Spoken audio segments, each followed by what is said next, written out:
We've seen that at one level. We may know that a habit is destructive. We may hate it and feel deep shame around it. We may long to be free of it. Yet consciously or not, our deepest problem is that we believe that surrendering our habits will mean living with more misery or less happiness.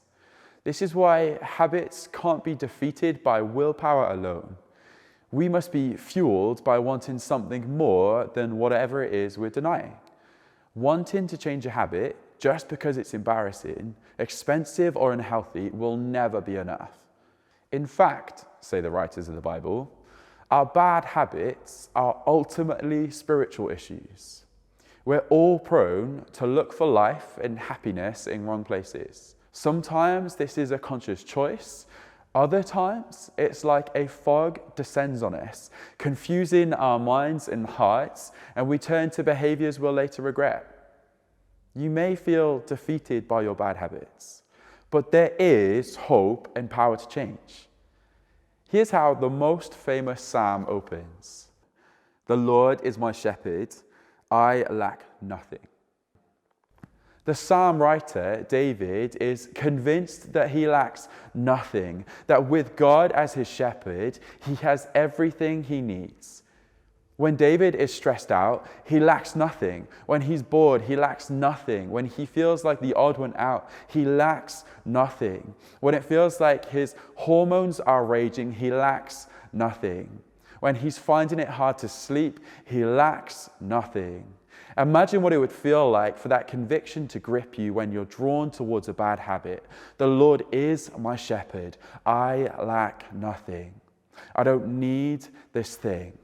Do you sense the fresh power that comes with this conviction? David doesn't say that God will take away the moments that trigger our habitual behavior. He doesn't say that turning to God will necessarily help us feel less bored or stressed, or that we'll sleep well. But he is confident that, even in those moments, God is enough. Knowing him is all we need. We needn't look for life elsewhere. As God in human form, Jesus met our ultimate need through dying for us at the cross. That's how committed to us he is. And if he met our deepest need, he won't leave us lacking in any other way. He won't let us go even when life is hard, even when, as the psalm puts it, we walk through the darkest valley.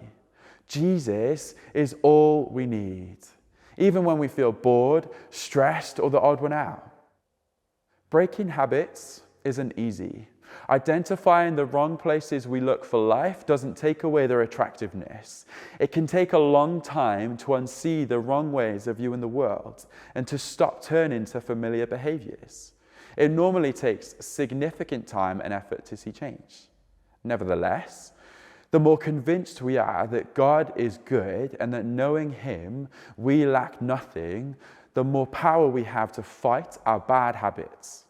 Our ultimate happiness is knowing him in all of life's ups and downs.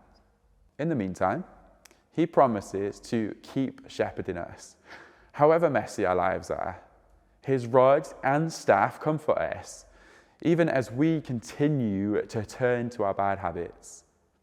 We may not be obedient sheep, but he is the good shepherd, and he will never let us go.